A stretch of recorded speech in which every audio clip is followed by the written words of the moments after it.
One of the things that we take on occasion is a rendering or a video of something that would help secure donations. In this case, a religious school, this Bais Yaakov school in St. Louis Park, where I live.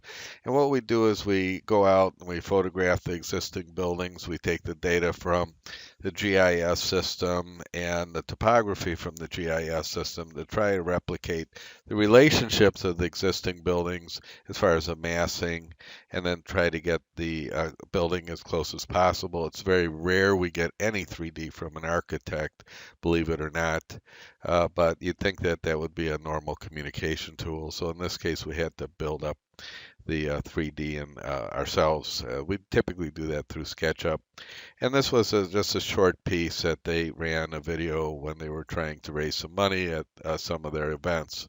It doesn't take us very long. It's fairly inexpensive to do, and it gives them something that was nicer than the architect. The architect wanted to charge them a fortune for this, and we were able to do it for literally, pennies on the dollar.